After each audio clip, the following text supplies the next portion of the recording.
Oh man, so now this right here is what I'm calling She Too, man. I did not expect this right here, but hey, let's talk about it. Let's talk about it. So two women yesterday, they was facing some backlash for some things they said years ago, very similar to the Me Too movement when they was on the men head. But hey man, equal rights is becoming a real deal in all our faces, and I don't know how some of the ladies are gonna feel about it. Y'all know how them scholars be saying they love to infantilize the ladies all the time, you know, because as a majority, who wants to be so pissed off and mad at a sweet little lady? Like, you know, yeah, they may make their mistakes, but they're just some ladies, you know. That's how the general public operates usually, but now it's kind of changing. So if you wonder what I'm talking about, MC Lyte and comedian Janelle James, they're under fire for some old lyrics and a resurfaced joke. Now we're gonna talk about that and look at the reactions to what people are saying, and I'm definitely wondering how you guys are feeling about these things. Should they be canceled? It's just an exaggeration.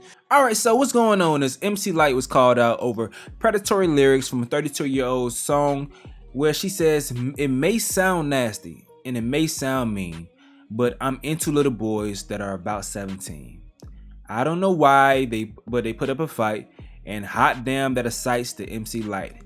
Cause yo, I love a young buck that give a firm uck. But once in a while they become love struck, but that's okay though, cause I can handle them. I love young boys on the brink of being young men. I mold them, shape them, make them, then I break them in.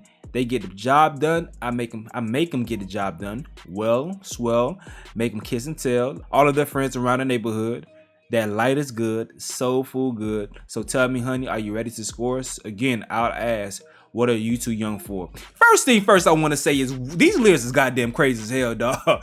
These some crazy ass lyrics, bro. Y'all be talking about modern day rappers who I don't want to name right now, but y'all be talking about them and then mentioning folks like MC Lyte like they were any better. What the hell was this shit, bro? I love a young butt. They give a firm I mold them, shape them, make them, then I break them. Make them kiss and tell all of their friends around the neighborhood that light is good. Like, oh my gosh. By the way, the title of that song is Too Young for What? And in another line, she says, I'm too old. What's that crap? Okay. All right. Now, I've already read some of these comments and there's some context in here, but still the lyrics, nevertheless, are wild.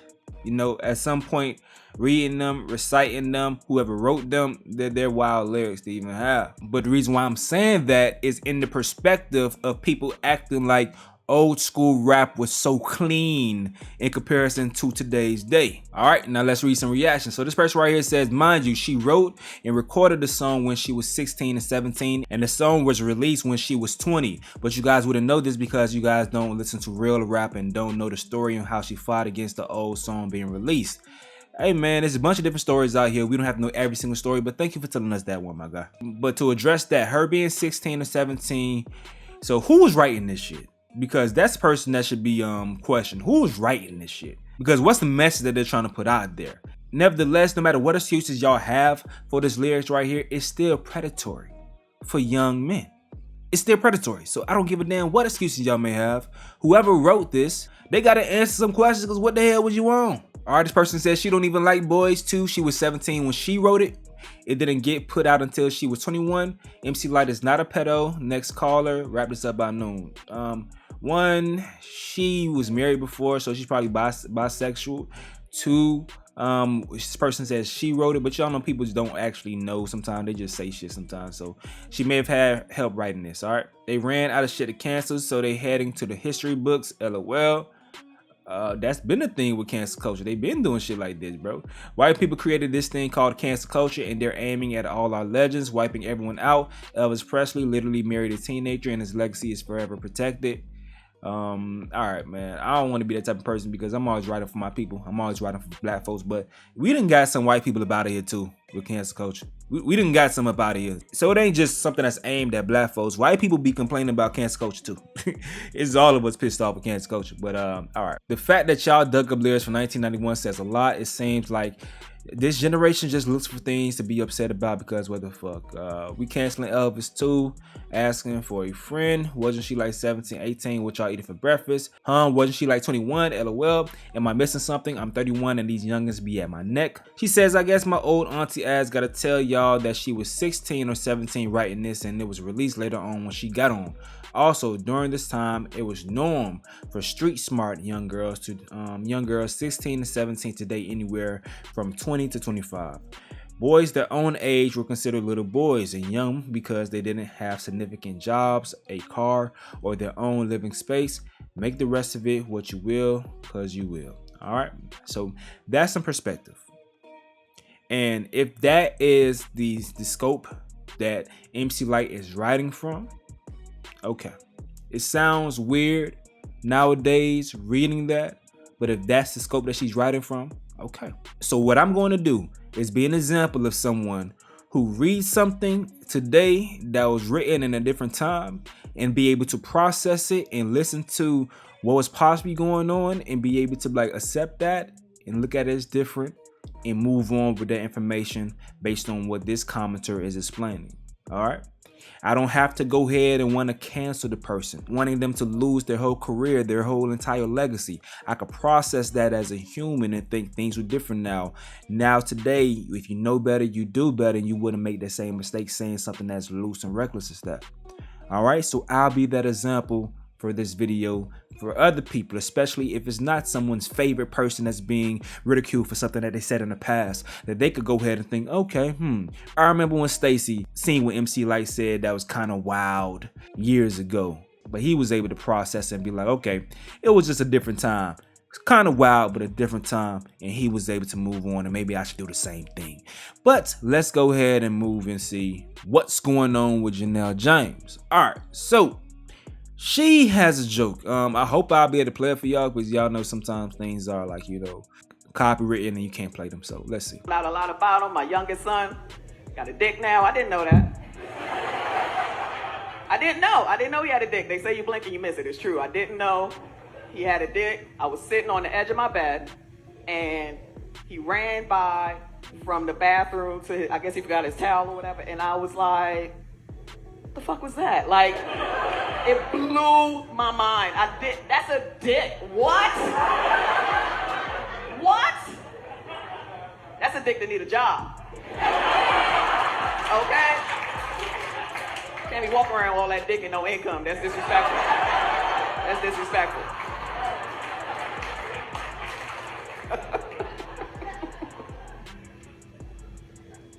He used to have a pee-pee.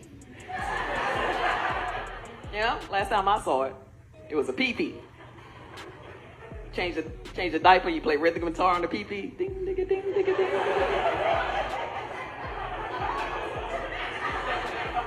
No, the parents in here, that's the best part about having a baby boy. Ding. But people are mad that she said that she was playing rhythm guitar with his genitals, X, Y, and Z. But let's look at some reactions. This person says, now if I play with my daughter's pee, never mind.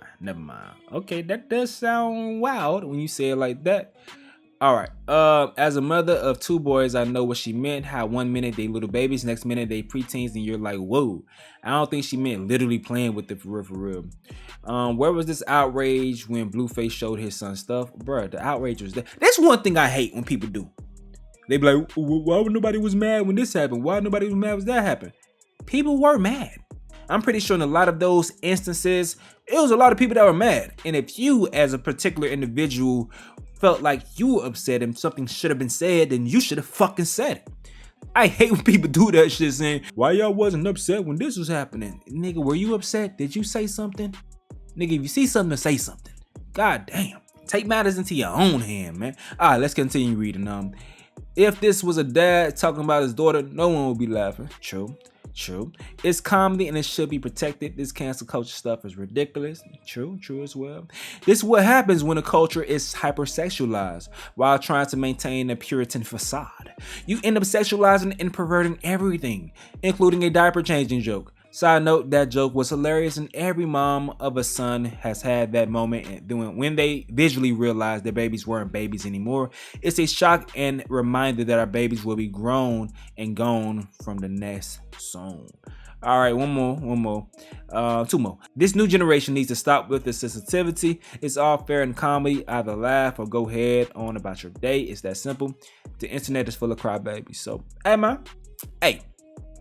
I'm all for comedy. I'm not gonna be sitting here trying to cancel folks for comedy. These Gen Zers, they don't understand humor. They don't understand comedy. In my opinion, they want comedies to be outlawed. Some of the shit that they find funny is so stupid. It's so damn dumb. It has no appeal to me at all. And I just be like, boy, this shit sucks. This shit sucks, bruh. But hey, though, what y'all think about this She Too movement? Does Janelle, James, and MC Lyte deserve to be canceled over the things that they've said in the past? Or is it bullshit? And if you think it's bullshit and you appreciate how people are defending them in these instances, do you think other people should be defended the same type of way? Do you think there's a difference in the way that these ladies are being defended compared to when men have had similar Me Too situations, you know? Is the She Too situation comparable to the situation with men in the Me Too positions, man? Y'all gotta let me know what y'all think in that comment section below. Hey though, this video right here is sponsored by SLOB to God. If you're someone like me who let themselves go and made all the excuses in the world, like say for instance, my favorite thing to say was, I'm busy chasing the bag. Whole time my belly looking like I'm hiding the goddamn bag, man. Listen, I stopped making all the excuses and locked in using the SLOB to God weight shedding program, and I've officially, as of today, dropped down to 241 pounds.